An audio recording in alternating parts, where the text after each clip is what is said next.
என் முன்னால் பரிமாறப்படக்கூடிய, என் முன்னால் முன்னிறுத்தப்படக்கூடிய, எனக்கு மிகச்சிறந்தது என்று சொல்லக்கூடிய, நான் கொண்டாடக்கூடிய, நான் ரசிக்கக்கூடிய என் தலைவர்கள் எதெல்லாம் சிறப்பு என்று ஊடகங்களில் வந்து சொல்கிறார்களோ அவையெல்லாம் சரியானதா, எனக்கானதா, நான் சாப்பிடலாமா, அதில் உள்ள கூறுகள் என்ன என்று தெரியாமல் நாம் எடுக்கக்கூடாது. அந்த லிட்ரசி நமக்கு அத்தனை பேருக்குமே இருக்கு. அதெல்லாம் டாக்டர் சொன்னா டாக்டர்கிட்ட பத்தியம் கேட்கிற மாதிரி இதெல்லாம் எடுக்கலாமா எடுக்க வேணாமான்னு கேட்கறது மட்டும் முடிஞ்சிருது இல்ல.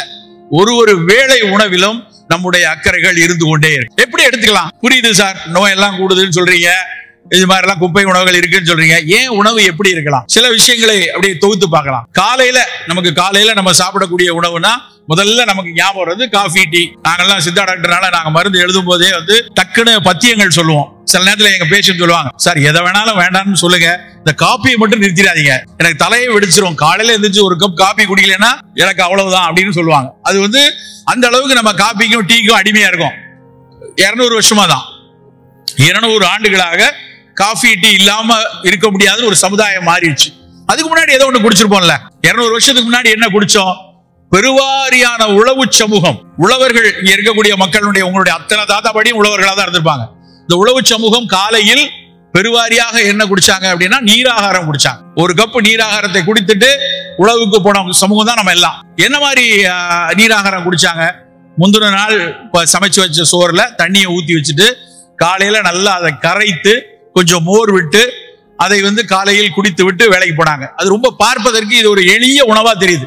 ஆனா இன்றைக்கு ஒட்டுமொத்த உலகமும் கொண்டாடக்கூடிய ஒரு உணவு நீராகாரம். நல்லா புரிஞ்சுக்கோங்க, ஒட்டுமொத்த உலகமும் கொண்டாடக்கூடியது. அதாவது நாங்கள் உழவில் அடிக்கடி சொல்லுவோம், இந்த உழவுல வந்து ஒரு கொய்யாப்பழம் நல்லா இருக்கணும், இல்ல வாழைப்பழம் நல்லா இருக்கணும், நம்ம சோறு அரிசி மிகச்சரியாக வரணும்னா இந்த மண்ணுக்கு கீழே இருக்க உயிரினங்களை போற்றி வணங்கணும்.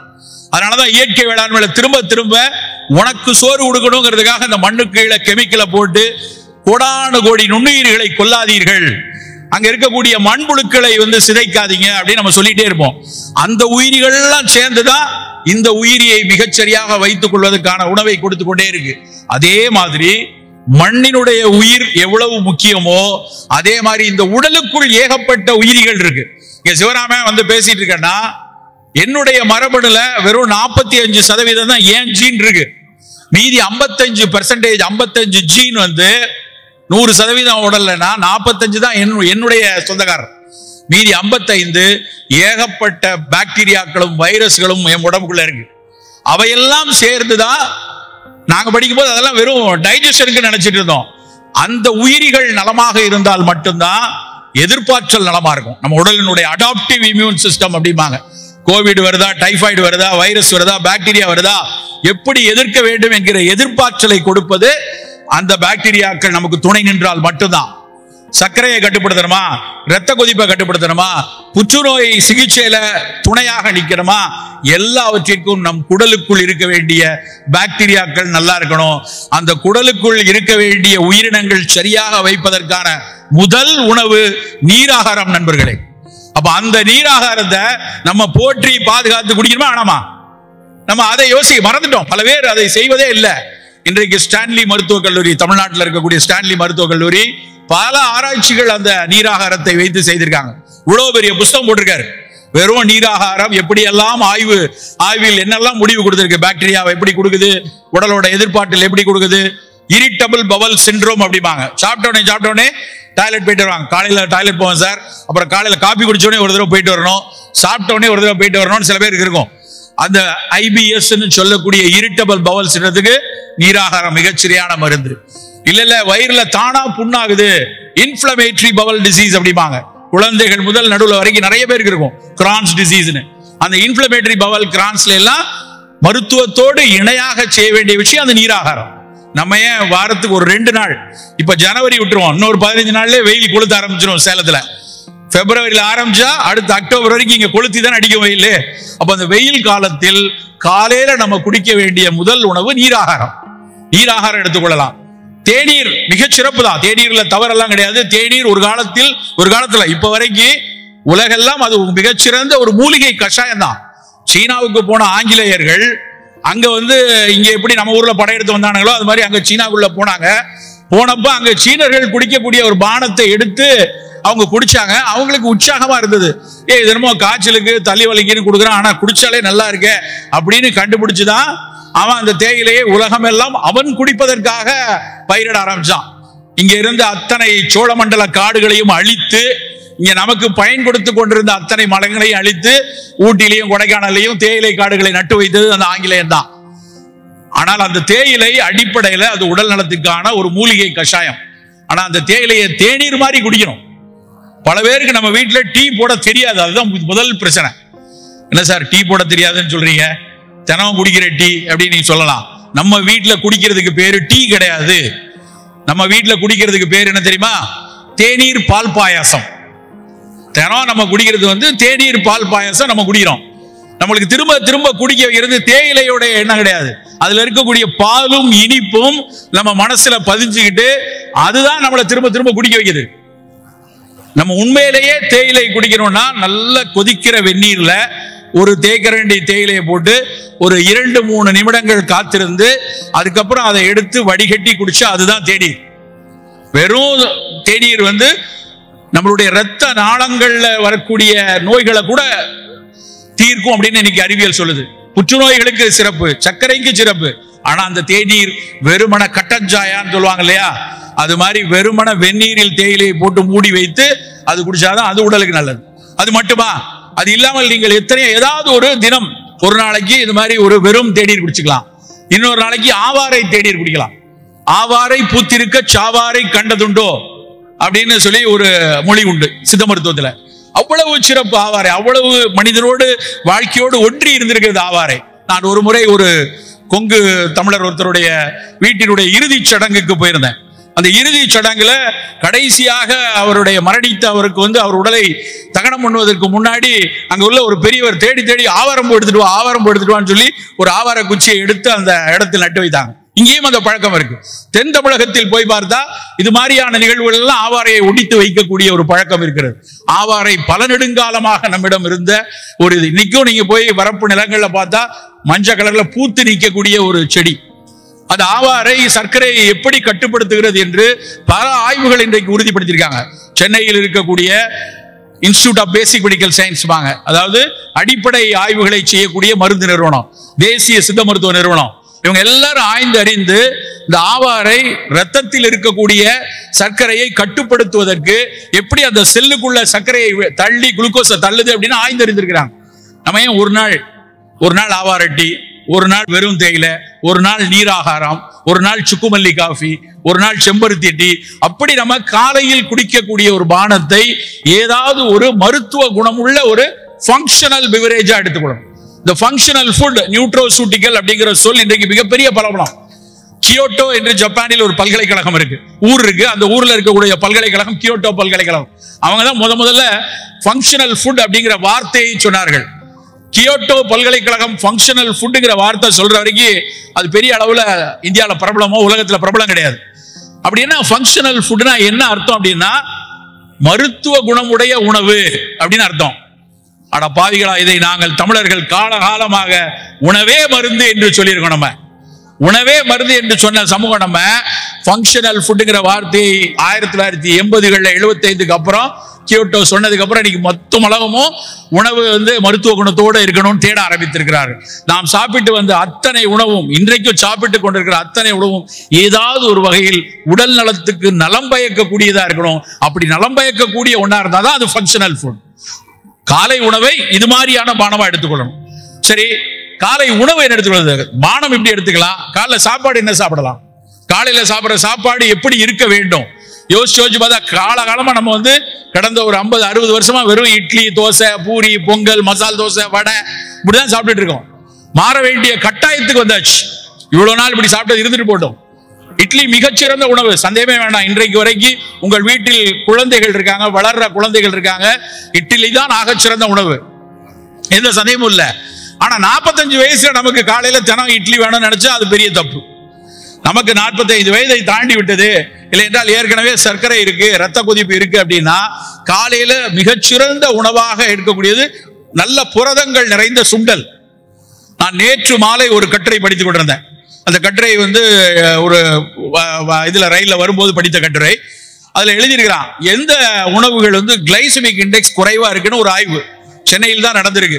அவங்க எதுல எல்லாம் பண்ணியிருக்காங்கன்னா தினை அரிசியில பண்ணியிருக்காங்க, கேழ்வரகுல பண்ணியிருக்காங்க, கோதுமை ரவையில பண்ணியிருக்காங்க, கொண்டக்கடலையில பண்ணியிருக்காங்க, சோள மாவுல பண்ணியிருக்காங்க.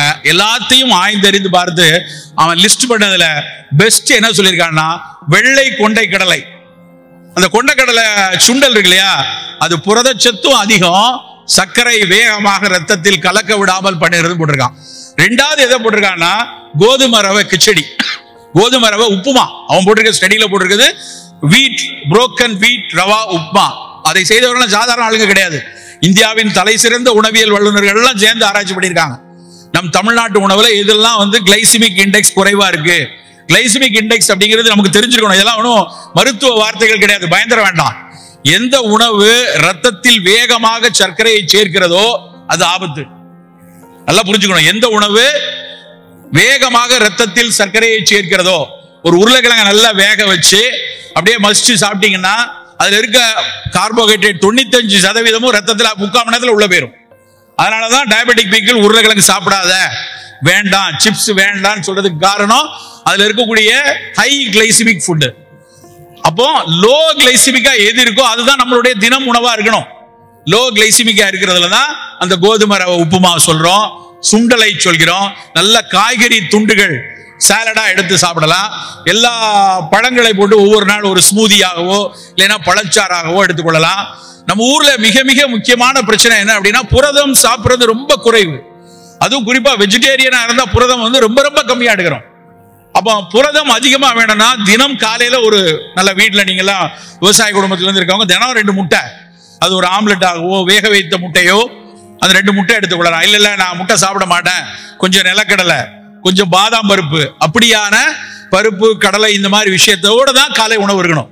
ஸோ காலை உணவு அப்படின்னா சுண்டல், ஒரு கப்பில் சூப்பு, இல்லைன்னா வந்து நல்ல நிலக்கடலை இல்ல கொண்டக்கடலை இல்ல ஒரு பாதாம் பருப்பு, 2 ஆம்லெட். இப்படிதான் ஒரு மீட்டிங்ல அப்படி சொன்ன உடனே ஒருத்தர் இருந்துச்சு கேட்கிறாரு, சார் இதெல்லாம் பிஃபோர் ஃபுட்டா ஆஃப்டர் ஃபுட்டா? ஏன்னா நடுவில் இட்லியை காணாமே, நடுவில் தோசையை காணாமே. ஏன்னா முதல்ல இதை சாப்பிட்டா நடுவில் தோசை சாப்பிட்டு தான் சாப்பிடணுங்கிற ஒரு எண்ணம் மக்கள்கிட்ட இருக்கு. வேண்டாம், இதுதான் பிரேக்ஃபாஸ்ட், இதே எடுத்துக்கொள்ளும். வாரத்துக்கு 1 நாள் அல்லது 2 நாள் நம்ம வந்து இட்லி தோசை எடுக்கலாம். அப்படி செய்யக்கூடிய இட்லியும் தோசையுமே வெள்ளை வெள்ளையர்னு இருக்க வேண்டாம். வெள்ளையா நல்ல பாலிஷ் போட்டு சில்கி பாலிஷ் போட்டு அரிசியை கொண்டு வந்து அதுல பொன்னி அரிசியில அப்படியே பொல பொல பொலன்னு வெள்ளையா இருக்கணும் நினைச்சதான் நம்மளுடைய பெருந்தப்பு. நம்முடைய இட்லி தோசை அழுக்காக இருக்கணும், நல்ல பிரவுன் கலர்ல இருக்கட்டும், நல்ல கருமை நிறத்துல இருக்கட்டும், சாம்பல் நிறத்துல இருக்கட்டும். இல்லைன்னா மாப்பிள்ளை சம்பால தோசை இட்லி போட்டீங்கன்னா சிகப்பு நிறத்துல இருக்கும். அப்படியான உணவு தான் நமக்கு அவ்வளவு சிறப்பு. சென்னை இங்க கோயம்புத்தூருக்கு ஒரு 2 மாதத்துக்கு முன்னாடி அக்ரிகல்ச்சர் யூனிவர்சிட்டி போயிருக்கோம். அங்க இருக்கக்கூடிய ஒரு விவசாயத்துறை பேராசிரியர் அப்படியே வியந்து சொல்றாரு, சார் நீங்க ஒவ்வொரு தடவை மீட்டிங்ல போய் இந்த மாப்பிள்ளை சம்பா கருப்பு கவுனி எல்லாம் சொல்றீங்க, இந்த டேட்டாவெல்லாம் கொஞ்சம் பார்த்துட்டு இதை பத்தி இன்னும் பேசுங்கன்னு எடுத்து 2 பேப்பரை கொடுக்குறாரு. மாப்பிள்ளை சம்பால நம்ம நினைச்சதை விட அதிகமான சத்துக்கள் இன்னும் இருக்கு. நான் நினைத்தேன் அதுல இருக்கக்கூடிய செம்மை நிறம் லைகோபீன், அந்த மாப்பிள்ளை சம்பாவுடைய சிகப்பு நிறம் இருக்கு இல்லையா, அது மேல இருக்கிற அந்த சிகப்பு நிறம் தான் மிகப்பெரிய சத்து கொடுக்கிறது. எதுல எல்லாம் மேல சிகப்பு நிறம் இருக்கிறதோ, மாதுளையில இருக்கு, நான் பல முறை சொல்கிறேன், சிகப்பு கொய்யாவில் இருக்கிறது, பப்பாளியில இருக்கு, தக்காளி பழத்தினுடைய தோல் அந்த சிவப்பு நிறத்துல இருக்கக்கூடிய சத்துக்கு பேரு லைகோபீன். அந்த லைகோபீன் புற்றுநோய் வருவதை தடுக்கக்கூடிய மிக முக்கியமான ஒரு பொருள். ஃப்ரீ ராடிக்கல் ஸ்கேவெஞ்சர் அப்படிம்பாங்க. செல்களுக்கு இடையில இருக்கக்கூடிய ஆக்சிஜன் கூறுகளை தள்ளிவிடக்கூடிய தன்மை அந்த லைகோபீனுக்கு இருக்கு. அது மாப்பிள்ளை சம்பால இருக்கு. அப்போ நம்ம நோய் வரக்கூடாது, நம்ம தாத்தாவுக்கு வயிற்றுல புற்றுநோய் தெரிஞ்ச உடனே ஒரு பதட்டம் வருது இல்லையா, பேர பிள்ளைக்கு இப்ப இருந்தே நம்ம மாப்பிள்ளை சம்பா தோசை கொடுப்போம், அதுல என்ன குறைஞ்சிட போகுது நமக்கு? ஒரு சாதாரண மாப்பிள்ளை சம்பா தோசை சுவையாகவே இருக்கும். கவுனி அரிசியில ஒரு கஞ்சி, காலையில ஒரு கஞ்சி, ஒரு சின்ன கப்புல கவுனி அரிசியில கஞ்சி எடுத்து கொடுப்போம். கவுனி அரிசி கஞ்சி வந்து செய்து பார்த்து சுவைத்து சாப்பிட்டு பார்த்தாதான் அதனுடைய அருமை நமக்கு தெரியும், எவ்வளவு சிறப்பு. அதுல இருக்கக்கூடிய அந்த கரு நீல நிறம் வந்து அவ்வளவு மருத்துவ குணமுடையது. ஆந்தோசைனின்ஸ் சொல்லுவாங்க. ஆந்தோசைனின் நிறைந்த விஷயம் வந்து கருப்பு கவுனி. அந்த கருப்பு கவுனி அரிசியை வந்து நம்ம வந்து ஒரு கஞ்சியாக வைத்து அதை வந்து காலையில உணவாக கொடுக்கலாம். சிறு பிள்ளைகள் இருக்காங்க, நல்ல கண் பார்வை, நல்ல வளர்ச்சி, நல்ல கண் பார்வை நல்லா இருக்கணும் அப்படின்னா தினை அரிசியில பொங்கல். தினை அரிசியில பீட்டா கரோட்டின் அப்படிங்கிற சத்து இருக்கு. கண் பார்வைக்கு மிக முக்கியமான சத்தான கரோட்டினாய்டோட பிரிகர்சர்ஸ் அது தினை அரிசியில இருக்கு. அப்போ திணை பொங்கல், இல்ல கம்பு வந்து ஏன் வேணுங்கிறோம்னா அதுல இருக்கக்கூடிய இரும்பு சத்து. நீங்க அரிசியில இரும்பு சத்து ரொம்ப ரொம்ப குறைவு, ஆல்மோஸ்ட் இல்லைன்னு சொல்லலாம். அரிசியை ஒரு பக்கமும் கம்பு ஒரு பக்கமும் ஒப்பிட்டு பாத்தீங்கன்னா கிட்டத்தட்ட 8 மடங்கு கம்புல இருக்கு. இப்போ வாரத்துக்கு ஒரு 2-3 நாளாவது கம்பஞ்சோறு எடுக்கலாம். கேழ்வரகுல இங்க தர்மபுரி பகுதியில மொத்தைன்னு செய்வாங்க. அந்த வெறும் கேழ்வரகு களி மாதிரி கட்டி அதுல நிறைய கீரையை போட்டு சாப்பிடக்கூடிய ஒரு பழக்கம் உண்டு. அப்படியான உணவு நம்முடைய வீட்டில் தினம் தினம் இடம்பெற வேண்டும் நண்பர்களே. நம் காலை உணவு அப்படிங்கிறது, ஏன்னா பல பேர் வீட்டுல மத்தியான நேரத்தில் அலுவலகத்தில் ஏதோ கிடைக்கிற உணவை அவசரமா சாப்பிடுறோம். காலையில் பொறுமையாக இந்த உணவை சாப்பிட்டு போகக்கூடிய பழக்கத்தை வைத்துக் கொள்ளணும்.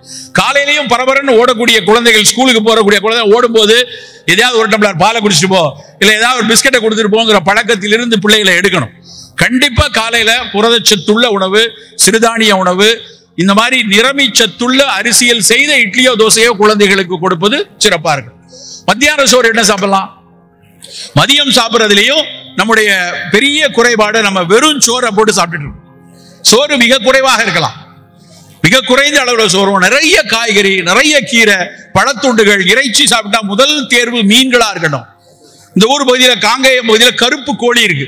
அந்த கருப்பு கோழி சித்த மருத்துவத்துல நாங்க ரொம்ப ரொம்ப உயர்ந்து சொல்லக்கூடிய, அதுல இருந்து மருந்து செய்வோம், கோக்குடாதி சூரணம் மருந்தே செய்வோம். அந்த கோழி வந்து கால் பகுதி ஷூ போட்ட மாதிரி இருக்கும், அதனுடைய சதை பகுதி கொஞ்சம் கருஞ்செம்மையா இருக்கும். அந்த கோழி எடுத்துக்கொள்ளலாம், புலால் எடுத்துக்கொள்ளலாம். ஆனால் சோறை மிக குறைவாக சாப்பிடும். வாரத்துக்கு 2 நாள், குறைந்தபட்சம் வாரத்துக்கு 2 நாள் 3 நாள் வெறும் சாலட் சாப்பிடலாம். வெறும் காய்கறி துண்டுகளை உடைத்து நல்ல காய்கறிகள், கீரைகள் இதுல போட்டு, பழத்துண்டுகள் இவற்றை போட்டு, உலர்ந்த காயெல்லாம் போட்டு சாலட் சாப்பிட்ற பழக்கத்தை வளர்த்து கொள்ளும். ஏன்னா நமக்கு பெரிய பிரச்சனையே வந்து திரும்ப திரும்ப அரிசியை மட்டுமே பிரதானமாக சாப்பிட்டது நமக்கான ஒரு பெரிய ஆபத்தாக வந்து கொண்டிருக்கு. திரும்ப திரும்ப சொல்லி கொண்டிருக்காங்க. அன்னைக்கெல்லாம் சாப்பிட்டாங்களே சார், கிட்டத்தட்ட 10,000 வருஷமா நம்ம அரிசி தான். என்கிட்ட நிறைய பேர் முறையிடுவாங்க, எந்த நேரமும் நீங்க அரிசிங்கிறீங்களே, அரிசி மிகச்சிறப்பு தான். ஆனா அதை பட்டை தீட்டாம, பாலிஷ் போடாம, ரொம்ப வெள்ளை வெளியேறு இல்லாம பாரம்பரிய அரிசிகளை கிட்டத்தட்ட 176 வகைகளை நெல் ஜெயராமன் அவர்கள் வந்து ஒரு பாரம்பரிய அரிசிகளை பட்டியலிட்டாங்க. ஆனா நம்ம அதை எதையுமே சாப்பிடுறது இல்லை. நம்ம சாப்பிடுறது 2-3 வெரைட்டி, அதை தாண்டி வேற எதுவும் சாப்பிடுறது இல்லை. அப்படியான அரிசியை குறைவாக எடுத்துக்கொள்வோம். ஆனால் குறைந்தபட்சம் ஒரு 2-3 நாட்களாவது சாலட் மாதிரி சாப்பிடுற, நிறைய காய்கறிகளை, அதிலே சில இறைச்சி துண்டுகள் போட்டு சாப்பிடலாம். இதெல்லாம் மேற்கத்தியக்காரர்கள் உணவாச்சே. நல்ல விஷயங்களை மேற்கத்தியிலிருந்து நாம் எடுத்துக்கொள்வோம். சவுத் அமெரிக்காவில் உள்ளவங்க பூரா அப்படி சாப்பிட்றாங்க. நிறைய இறைச்சி துண்டுகளையும் காய்கறிகளையும் துண்டுகளாக்கி அதை மட்டுமே சாப்பிட்டு விட்டு போற தன்மை இருக்கு. அலுவலகத்துக்கு போறவங்க, ஆபீஸ்ல இருக்கோம், காலையிலிருந்து மாலை வரை வேலை செய்துட்டு இருக்கோம், நடுவில் வந்து சாம்பார், ரசம், குழம்பு, காய் சாப்பிட வேண்டியதில்லை. அவங்க இப்படியான ஒரு சாலடை சாப்பிட்டுட்டு ஒரு ஜூஸோ ஒரு ஸ்மூதியோ எடுத்துக்கொண்டு போகக்கூடிய பழக்கத்தை இனிமேல் நம்ம எடுத்துக்கொள்ளணும். இவ்வளவு நாள் இல்லைனாலும் பரவாயில்ல, இனிமேல் எடுத்துக்கொள்ளக்கூடிய ஒரு பழக்கத்தை நாம் வைத்துக் கொள்ளணும். இந்த ரசம் எடுத்துக்கொள்ளும். நம்ம வீட்டில் செய்யக்கூடிய ரசம்ங்கிற ஒரு விஷயம் எடுத்து பார்த்தா எவ்வளவு அக்கறை இருந்தா இந்த மாதிரியான அத்தனை ஸ்பைசஸை மட்டும் ஒரு நடு உணவாக நமக்குள்ள வந்துருவோம். நான் பல நேரம் வியந்து பார்த்திருக்கிறேன். எந்த உலகத்திலையும் இப்படியான உணவு கிடையாது. இப்படி தனி ரசம் என்ற ஒரு விஷயம் நம்ம ஊர்ல மட்டும்தான் இருக்கு. எல்லா ஸ்பைசஸ் சொல்லக்கூடிய மணமூட்டிகள், அதுல இருக்கக்கூடிய இஞ்சி, பூண்டு, வெந்தயம், சீரகம், கருஞ்சீரகம், பெருஞ்சீரகம், இது எல்லாத்தையும் போட்டு அதை வந்து இடையில, நீ ஒரு குழம்பு சாப்பிட்டிருக்க, மோர் சாப்பிட்டிருக்க, இதுக்கு இடையில இதை வந்து ஒரு டைஜஸ்டிவா சாப்பிட்டுக்கோ அப்படின்னு கொடுத்தாங்க. ஆனா இன்னைக்கு பார்த்தா அதுல சேர்க்கக்கூடிய ஒரு பொருளும் ஏதாவது வகையில மருத்துவ குணமா இருக்கு. சீரகம் அப்படின்னா, அகம்னா வயிறு, வயிறை சீர்படுத்துவது சீரகம். அதுல போட்டிருக்கக்கூடிய ஒரு கொத்தமல்லி இலை, அந்த கொத்தமல்லி இலை வந்து நம்ம எல்லாம் நினைக்கிறோம் அதனமோ டைஜஷன் நல்லா இருக்கணும். அதுக்குள்ள இருக்கக்கூடிய அதுல இருக்க ஒரு மனம் இருக்கு இல்லையா, அந்த மனதுல யூஜினால் அப்படின்னு ஒரு கண்டென்ட் இருக்கு. கருஞ்சீரகத்துல தைமோகுயினோன், கருஞ்சீரகத்துல மட்டும்தான் இருக்கு அந்த தைமோகுயினோன் சத்து. பெண்களுக்கு வரக்கூடிய புற்றுநோய்களுக்கு அது தடுக்க உதவுமான பெரிய ஆராய்ச்சி நடந்து கொண்டிருக்கிறது. யாரு? ரோஷ் மாதிரியான பெரிய நிறுவனங்கள். இஸ்லாமியர்கள் அவங்க படிப்பாங்க கருஞ்சீரகத்தை பத்தி. இஸ்லாமியர்கள் என்ன சொல்றாங்கன்னா, மரணத்தை தவிர மற்ற அனைத்தையும் போக்கக்கூடியது, அதனால கருஞ்சீரகத்தை சேர்த்துக்கோன்னு அன்னைக்கு சொல்லியிருக்காங்க. நெல்லிக்கனி சங்க இலக்கிய காலத்திலிருந்து உடல் நலத்துக்கு மிகச்சிறப்பானது, அதிகமாக நவ்வைக்கு கொடுத்து நீடூடி வாழ்வதற்கான ஒரு விஷயம்னு நெல்லிக்காய் சொல்லியிருக்காங்க. ஒரு காலகாலமாக பேசப்படக்கூடிய, விவிலியத்தில் பேசக்கூடிய அத்திப்பழம் எடுத்துக்கொள்ளுங்க. இப்படி பழைய இலக்கியங்கள், பழைய சமய நூல்கள் ஒரு விஷயத்தை கொண்டாடி 2000 வருஷமா அது பழக்கத்துல இருக்குன்னா, இன்னைக்கு நம்ம ஏன் அதை விட்டுட்டு போறோம்? இன்னைக்கு நம்ம ஏன் தினம் அந்த ஒரு நெல்லிக்காய் வாங்கி சாப்பிடல? தினம் ஏன் ஒரு கப் ரசம் எடுக்கல? ஒரு நாள் எனக்கு ஒரு ஆச்சரியமா இருந்துச்சு. இந்த கொங்கு மண்டலத்துல ஒருத்தங்க வந்து கருத்தரித்த இல்ல குழந்தை பெற்ற ஒரு அம்மாவுக்கு வந்து வீட்டுல வந்து ஒரு ரசம் வச்சிருந்தாங்க. அதை கேட்டா என்ன ரசம்னா, இது பேர் செலவு ரசம்னா. நான் உடனே செலவு ரசம்னா என்ன அர்த்தமா, அதுக்கு செலவு ரசம்னா என்ன அப்படின்னு அர்த்தம்னா அவங்களுக்கு தெரியல. இல்ல எங்க வீட்டுல வந்து இது மாதிரி ஒரு குழந்தை பேரு வந்தா அது கொடுக்குற ஒரு வழக்கம். நான் ஒரு ஆர்வத்தில் அதுல என்னெல்லாம் இருக்குன்னு பார்த்தேன். வலம்புரிக்காய் எல்லாம் போட்டிருந்தாங்க. எல்லாரும் அதுல உள்ள பொருட்கள் எல்லாம் மருத்துவ குணமுடையதா இருந்துச்சு. நிறைய இஞ்சி, புதினா, நிறைய ஒரு ஸ்பைசஸ்லாம் அதுல இருந்துச்சு.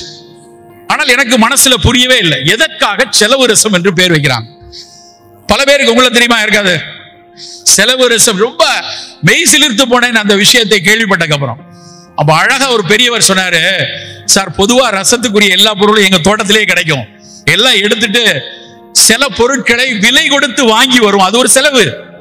அந்த விலை கொடுத்து வாங்கி வர்ற பொருளும் சேர்த்து என் மகள் மிகச்சரியாக இருக்க வேண்டும் என்பதற்காக நான் பயன்படுத்தக்கூடிய ரசம் செலவு ரசம் என்றார்.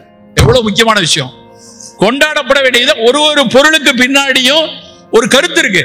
அப்போ ஒரு செலவு, இது எனக்கான செலவு, எனக்கு விலை அதிகம், நான் வெளியே வாங்கி கொடுக்கணும், என் பொருள் மட்டும் பத்தாது, எனக்கு பிறக்க போற குழந்தை மிகச் சரியாக இருக்க வேண்டும் என்பதற்காக ஒரு சமூகம் ஒரு சொல்லை எப்படி அழகா கொண்டு வந்திருக்கு.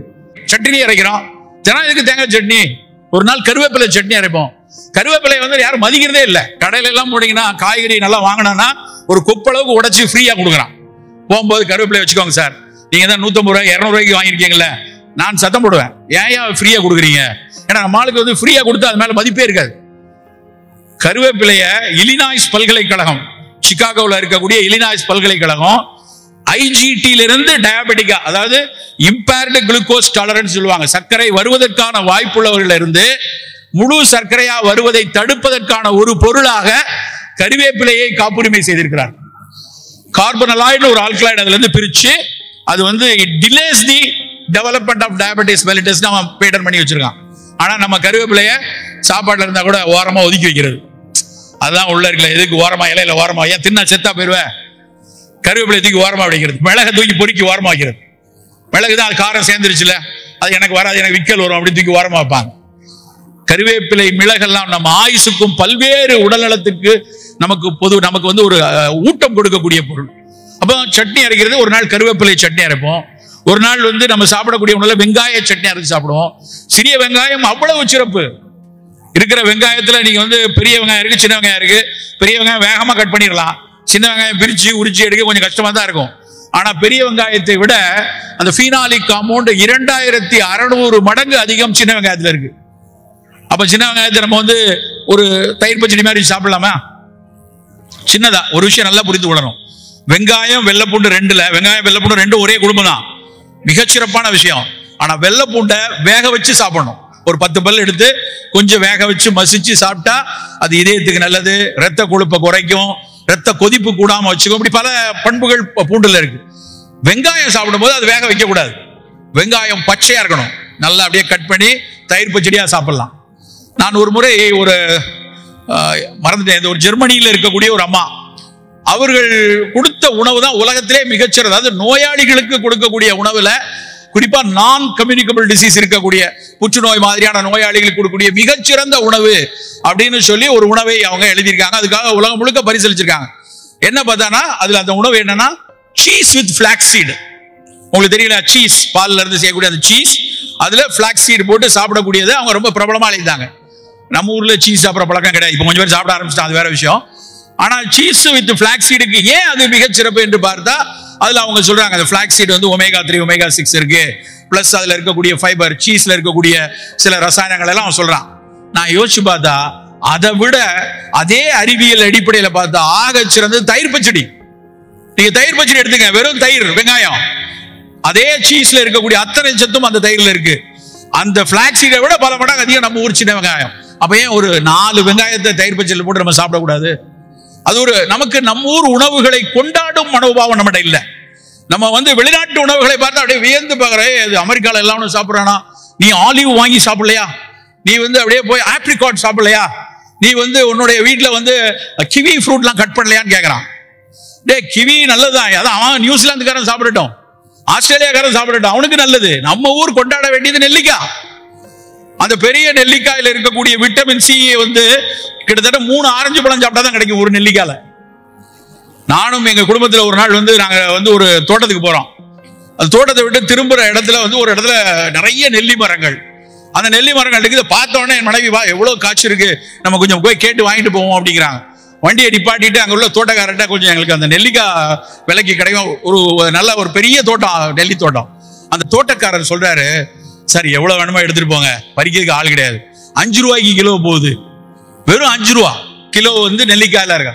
அப்படியே நெஞ்சு வலிக்குது. நம்ம ஊர்ல இருக்கக்கூடிய பழங்கள்லாம் பட்டியலிட்டீங்கன்னு வச்சுக்கோங்களேன், நம்பர் 1 வந்து பெரிய நெல்லிக்காய் கொடுக்கலாம். அவ்வளவு விட்டமின் சி இருக்கு. அதாவது பொதுவா விட்டமின் சி வந்து வெயில்ல வச்சாலோ இல்ல கொதிக்க வச்சா அது வந்து உடைஞ்சிரும், அது காணாம போயிடும். ஆனா நெல்லிக்காயினுடைய விட்டமின் சி தெர்மோஸ்டேபிள், அவ்வளவு சிறப்பு. தினம் 1 கொடுக்கலாம் நமக்கு.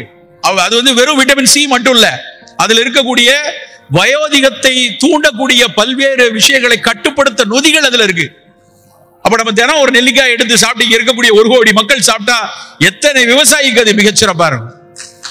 ஆனா நம்ம வந்து அதை விட்டு போய் கடையில போய் பழமுதிர் சோலை அடிக்க வச்சிருக்கிறது, ஆஸ்திரேலியால இருந்து வந்த கிவி வாங்கிக்கப்பா, ஒரு கிவி 60 ரூபா, அதை போய் ஒரு பழத்தை வாங்கி அதுலதான் கொண்டாடுறோம்.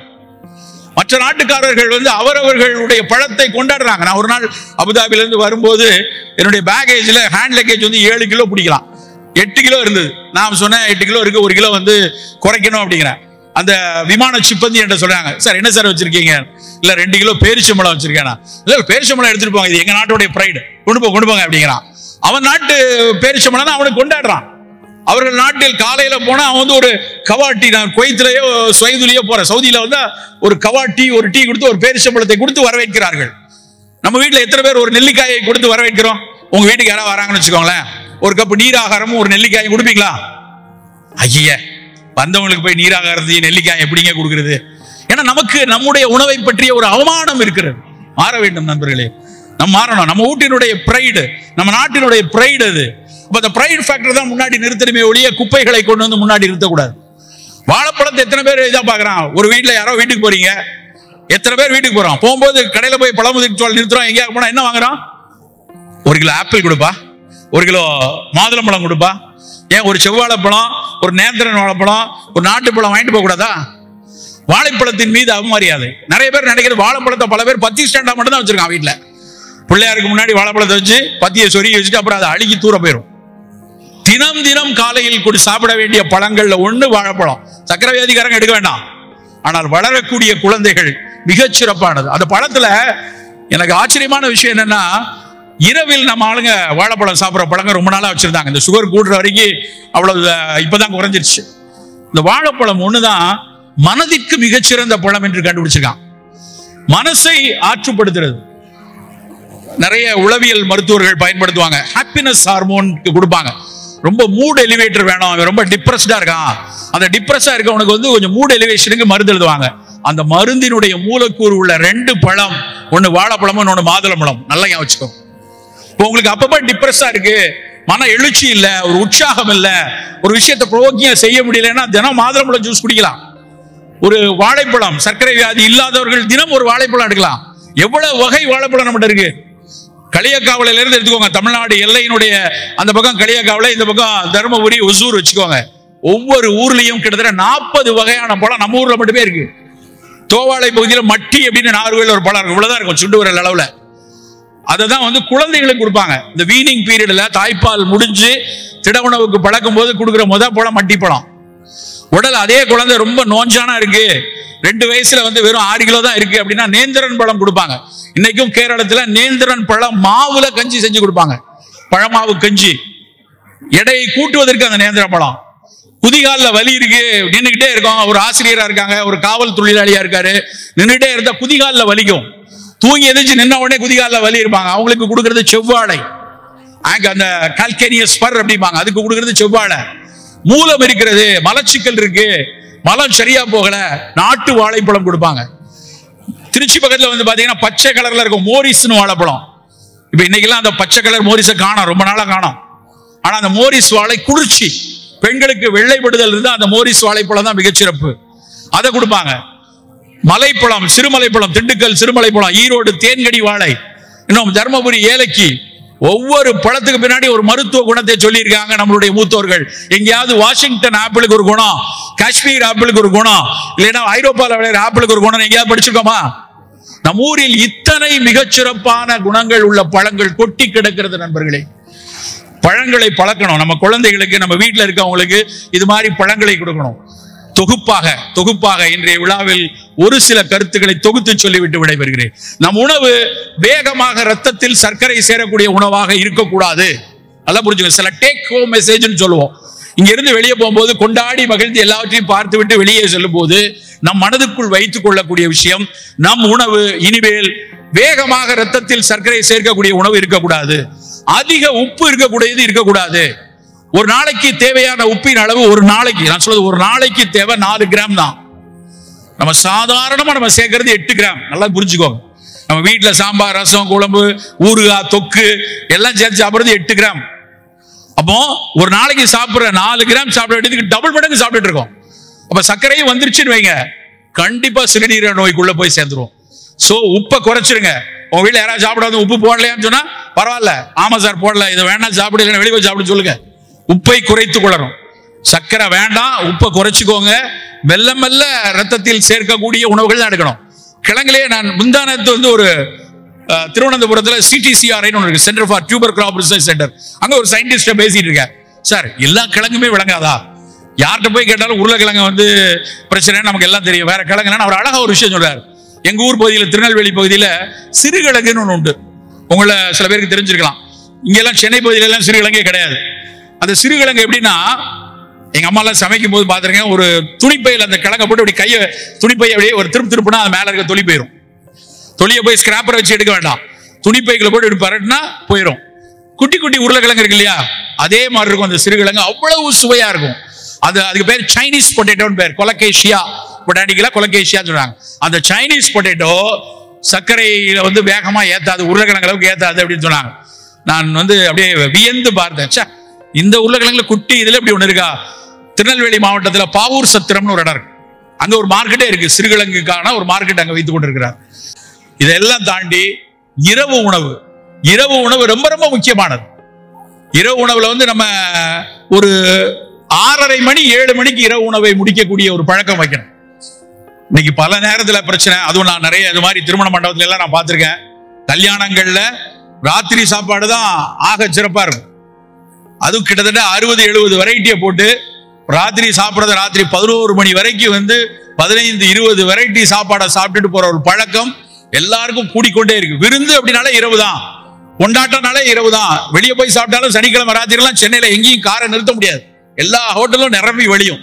அந்த இரவு உணவு விருந்தாக இருப்பது மிக மிக ஆபத்து. இரவு உணவு ரொம்ப எளிய உணவா இருக்கும். என்னைக்கோ ஒரு நாள் இந்த மாதிரி திருவிழாக்கள் என்னைக்கோ ஒரு நாள் தான் நடக்கும், அன்றைக்கு நாம விருந்தா சாப்பிட்டுக்கலாம். இன்னைக்கு பிரச்சனை என்னன்னா, ஒவ்வொருத்தரும் தினம் தினம் விருந்து சாப்பிடுறோம். அதுவும் இந்த ஸ்விக்கி, சொமேட்டோ ஆப் எல்லாம் வந்ததுக்கு அப்புறம் நம்மளுடைய செலக்ஷன் எப்படி இருக்கு? பசிக்கானதை யாராவது போன்ல செலக்ட் பண்றோமா?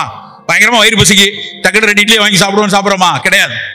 நம்ம செலக்ஷன் எப்படி இருக்கும்னா, நம்முடைய ஆழ் மனசு வந்து எதுக்கெல்லாம் ஆசைப்படுதோ, இல்ல எதையெல்லாம் அவன் வந்து தூண்டுறானோ அதைத்தான் நம்ம ஆர்டர் பண்ணுவோம். நைட்ல வந்து அப்படியே போனை எடுத்து இளைஞர்கள் பல வீட்டுல ராத்திரில 2 ஷவர்மா வாங்கிக்கலாமா, 2 வந்து ஒரு லசானியா வாங்கி சாப்பிடலாமா, 2 குப்பை, இது மாதிரி குப்பை உணவுகளை வாங்கி வாங்கி பல வீடுகள்ல, படித்த நபர்கள் இருக்கக்கூடிய வீடுகள்ல வாரத்துக்கு 4 நாள் இரவு உணவை போன்ல வாங்கி சாப்பிடக்கூடிய கூட்டம் தமிழகத்தில் கூடிக்கொண்டே இருக்கிறது. நல்லா யோசிக்கணும். நமக்கு பார்க்க வந்து ஒரு வேடிக்கையா வளர்ச்சியா இருக்கிற மாதிரி தெரிய மாதிரி தோணலாம். ஆனா இதுல என்ன ஒரு ஆழமான பிரச்சனை என்ன அப்படின்னா, இரவு பசிக்கான உணவாக சாப்பிடுவதில்லை, ருசிக்கான உணவாக மாறிடும். இரவு விருந்து உணவாக மாறுகிறது. எத்தனை தடவை படிச்சிருக்கோம், மருந்தும் விருந்தும் 3 நாள், வருஷத்துக்கு மருந்தும் விருந்தும் 3 நாள் இருக்கும். ஆனா வாரத்துக்கு 3 நாள் விருந்து, மீதி 4 நாள் மருந்துன்னு இருந்தா என்னத்த பிரயோஜனம்? அப்படித்தானே நம்ம இருந்து கொண்டிருக்கோம். நம்மளுடைய செலக்ஷன் அப்படிதான் இருக்கு. யார் இதுல ஒண்ணு செலக்ட் பண்ண வைக்கிறது யார்? நீங்க உங்களோட இதுல தேடுறீங்கன்னா கிடையாது. இப்போ உங்க போன்ல அந்த மாதிரி ஒரு ஆப்பை தொட்ட உடனே அதனுடைய போனுடைய ஆர்டிபிஷியல் இன்டெலிஜென்ஸ் உன்னை எதை வாங்க வைக்க வேண்டும் என்று எடுக்கிறது. என்றைக்கோ ஒரு நாள் உங்க போன்ல உங்க ஆப்ல நீங்க வந்து ஒரு விஷயத்தை ஆர்டர் பண்ணிட்டீங்கன்னா, சாகிற வரைக்கும் மத்தியானம் நீ சாப்பிடுறியான்னு கேட்டுக்கிட்டே இருக்கும். அது உனக்கு பசிக்கலையா, ராத்திரி ஆயிடுச்சு நீ திங்கலையா, உனக்கு பக்கத்து வீட்டுக்கு வாங்கியிருக்கா நீ வாங்கலையா, இந்த கடையில இவ்வளவு 50% ஆஃபர்ல 5 இட்லி கொடுக்க வாங்கலையா, கேட்டுக்கொண்டே இருக்கும். அது கேட்கிறது உன்னை தூண்டிக்கொண்டே இருக்கிற விஷயம். சரி, இவ்வளவு விலை குறையா கொடுக்க பேசாம வாங்கிடுவோம், பசி இருக்கோ இல்லையோ சாப்பிட்டு பார்ப்போங்கிற ஒரு சிந்தனை இருக்கு. வணிக ரீதியாக பார்த்தால் அது பெரிய விஷயம். ஆஹா, எவ்வளவு ஆர்டிபிஷியல் இன்டெலிஜென்ஸ் வச்சு எப்படிலாம் பண்ணி விற்பனையை கூட்டுகிறோம் என்று தோணலாம். ஆனால் உடல் நல ரீதியாக பார்க்கும்போது ஒவ்வொரு விஷயத்துக்கு பின்னாடியும் எச்சரிக்கை இருக்க வேண்டும். இந்த மாதிரி குப்பையான விஷயங்கள் இன்றைக்கோ ஒரு நாள் போகும்போது உடல்ல ப்ராப்ளம் இல்லை. ஆனா பல வீடுகள்ல தினம் தினம் சில பசங்க இங்க இருந்து சென்னைக்கு படிக்க வராங்க. சென்னைக்கு படிக்க வந்த இடத்துல இரவு தினம் சாப்பிட்டு ஒரு இடத்துல ஒருத்தர் வீட்டுல வெளியே போட்டிருக்கிற குப்பைக்குள்ளே பார்த்தா அத்தனையும் இந்த குப்பை உணவோட பாக்கெட். ஏன்னா இவ்வளவு கிடக்குது அப்படின்னு பார்க்கும்போது ஒரு மாடியில் ஒரு பையன் இருக்கான், அவன் வந்து இது படிச்சுட்டு இருக்கிறான், யூபிஎஸ்சி கோச்சிங் படிச்சுட்டு இருக்கான், இவன் எப்படி கலெக்டர் ஆவான்னு எனக்கு தெரியல. தினம் ராத்திரி வந்து இப்படி குப்பை உணவை வாங்கி கொடுத்துறான். நம்மெல்லாம் படிக்க போனோமே, நம்மெல்லாம் வேலைக்கு போனப்ப ஒரு சின்ன அடுப்பையும் ட்ரங்கு பெட்டியும் தூக்கிட்டு போய் அங்க வச்சு அடுப்பு வச்சு தானே சமைச்சு சாப்பிட்டோம். ஆனால் இன்றைக்கு அப்படி இல்லை. அந்த நேரத்தையும் அவர்கள் படிக்கிறார்களாம், அந்த நேரத்திலும் அவர்கள் வேலை பார்க்கிறார்களாம். அதனால் போய் வாங்கி இப்படி குப்பை உணவை குவிக்கக்கூடிய ஒரு கூட்டமாக மாறிக்கொண்டிருக்கிறது. யோசிக்க வேண்டும் நண்பர்களே. நாம் அன்றாடம் சாப்பிடக்கூடிய ஒரு வேளை உணவா இருக்கட்டும், இல்ல இந்த சிற்றுண்டிகளாக இருக்கட்டும், எல்லா உணவுகளும் எனக்கானதா, நமக்கு சரியானதா, நமக்கு ஏதாவது ஒரு வகையில் நலம் தரக்கூடியதா, அதாவது ஒரு வேளை சாப்பிடறோம்னா அதுல ஏதாவது ஒரு பயன் இருக்கணும். இது உங்கள் நலம் கருதி